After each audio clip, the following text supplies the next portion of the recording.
हालात इतने खराब हो गए हैं कि बांग्लादेश के पास अब बिजली खरीदने और बकाया भुगतान करने के पैसे नहीं बचे हैं। आशंका जताई जा रही है कि गर्मियों में बांग्लादेश को भयंकर बिजली संकट से गुजरना पड़ सकता है। बांग्लादेश एक बार फिर से एहतजाजों की आग में जलता हुआ नजर आ रहा है। एक बार फिर से बांग्लादेश की यूथ जो है वो सड़कों पर निकल आई है।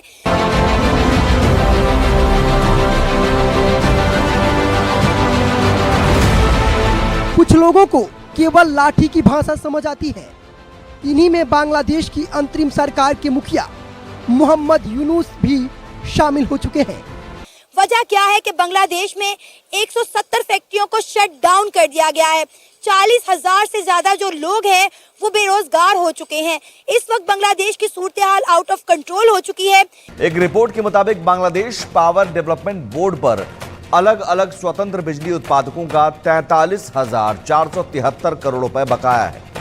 बांग्लादेश में पिछली गर्मियों में बिजली की अधिकतम मांग 17,200 मेगावाट तक पहुंच गई थी, लेकिन सरकार केवल 15,500 मेगावाट आपूर्ति करने में सफल रही और इस वजह से करीब 2,200 मेगावाट की कमी रह गई। अनुमान है कि मार्च से सितंबर तक आने वाली गर्मियों में बिजली की मांग बढ़कर 18,232 मेगावाट हो जाएगी। दरअसल बांग्लादेश में पिछले साल सत्ता परिवर्तन छात्र आंदोलन की वजह से हुआ और अब एक बार फिर वहां यही हालात बनते दिख रहे हैं, लेकिन इस बार खतरा मौजूदा कट्टरपंथी समर्थक मोहम्मद यूनुस पर मंडरा रहा है। मोहम्मद यूनुस डरा हुआ है। अगस्त 2024 में अब तक 800 से 1000 छोटी टेक्सटाइल कंपनियां बंद हो चुकी हैं। 170 top textile factories have been closed.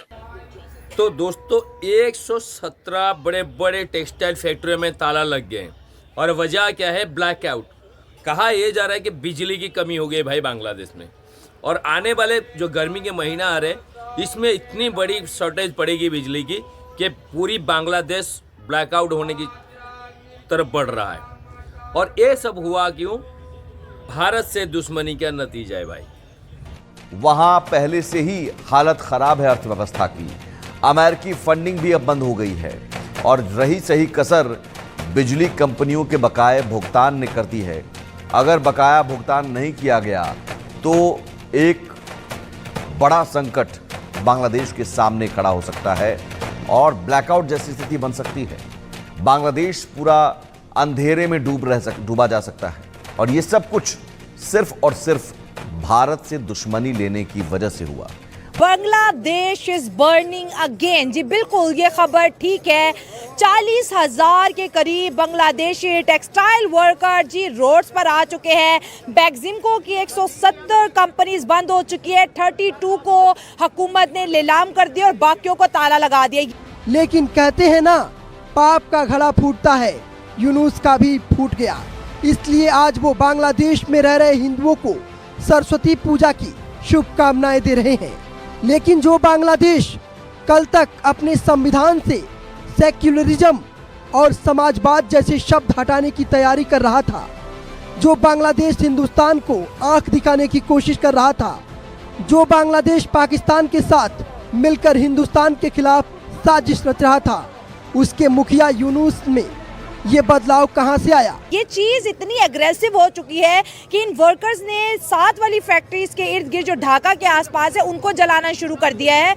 और ये इतना बड़ा मैसिव प्रोटेस्ट इस वक्त बांग्लादेश के अंदर हो रहा है कि पुलिस जो है आवाम के ऊपर शेलिंग कर रही है, वाटर कैनन का यूज हो रहा है, टीयर गैस का यूज हो रहा है, ग्रेनेड का इस्तेमाल किया जा रहा है, लेकिन आवाम आपे से बाहर है। मोहम्मद यूनुस की जो सरकार है वो बांग्लादेश के लोगों को कंट्रोल नहीं कर पा रही है। अब वो 40,000 के करीब लोग जो है वो सड़कों पे निकल आए। उन्होंने ढाका का घेराव कर लिया है। ढाका के इर्द गिर्द जितनी इंडस्ट्रीज थी उनको उन्होंने आग लगाना शुरू कर दी है। अपना नुकसान खुद कर रहे हैं, अपना नुकसान कर रहे हैं। और आप ऐसे हालात देख रहे हैं कि अब यहाँ पे लोग उन चीजों को ब्लेम कर रहे हैं जिनके जिम्मेदार हम खुद हैं। ठीक है, जिनका जिम्मेदार इंडिया नहीं। अगर आप जैसे कि क्या चीज है जिसको हम समझते हैं कि ये इंडिया ने नहीं टॉपिक हो जाएगा।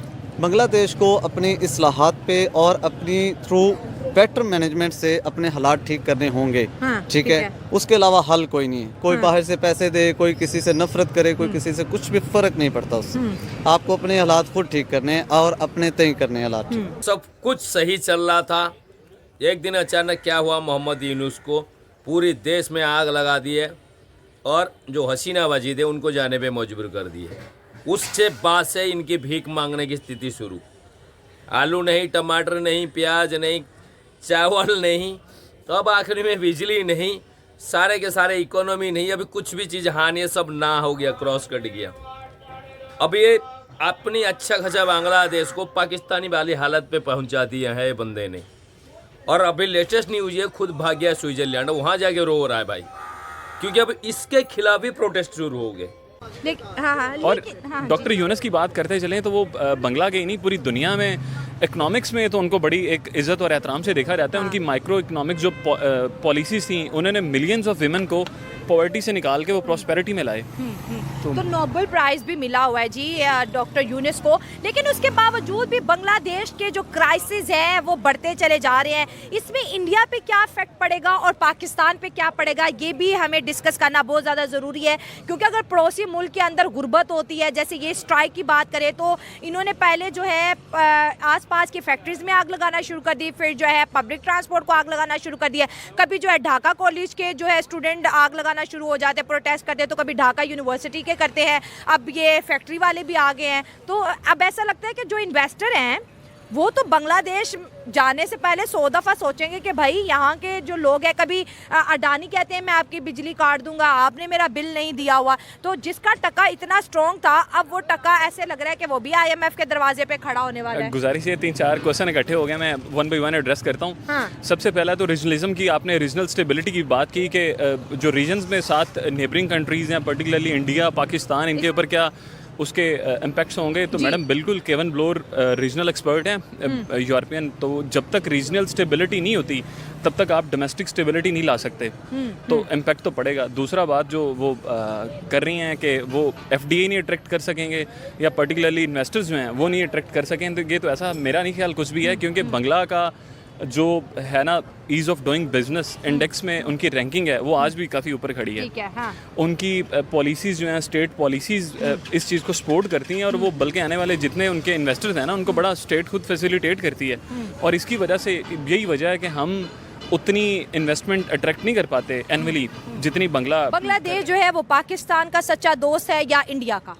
बांग्लादेश तो पाकिस्तान का दोस्त हो नहीं सकता है। वो क्यों?